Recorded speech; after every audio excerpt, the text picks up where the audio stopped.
one major figure who shows up all across the Middle Eastern modernists, and I would suggest probably into northern India as well, although this is beyond the range of my expertise, is this guy named Hallaj. He's a Sufi mystic who's executed by the Abbasid Caliph in 922 CE. First modernist poem, or a poem that we could say has some modernist themes to it. It's called Afsaneh, legend or myth.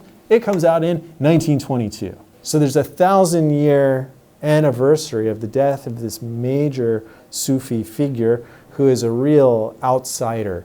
He declares Ana al-Haq in a public space. Ana al-Haq means in Arabic, I am the truth. Al-Haq, the truth, is a name of God. So this is kind of like declaring oneself to be divine. Why does he do so? Because this is the Sufi idea. You want to become one with the divine.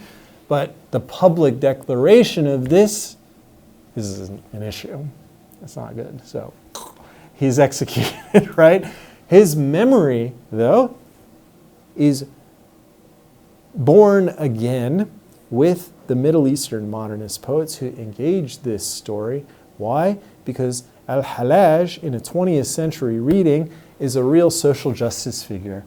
He said things before he was executed, like, hey, instead of going on Hajj all the way from Baghdad to Mecca, what you ought to do is just build a Kaaba in your house and walk around it and save all that money and give it to poor folks who need food and clothes. Guess what? That sounds really good to communists, right? So in the 20th century, we see Middle Eastern modernist poets, including Nimal Yushish, who uses a lot of these Sufi references in his poetry, and specifically an explicit reference to Hallaj from Adunis, who's one of these Beiruti modernists, who is positioning himself as sort of an inheritor of the Arabic tradition, but one who is wholly influenced by his engagement with French surrealism and modernism and the French tradition.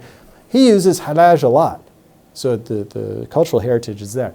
Abd al-Wahhab al-Bayati, Badr Shakr Sayyab's compatriot in Iraq, writes an entire poetic series about Hallaj and his execution. He's using this idea of Ana al-Haq and the revelation of the secret in the 20th century toward his own political ends by refiguring Hallaj as a 20th century revolutionary or something like that.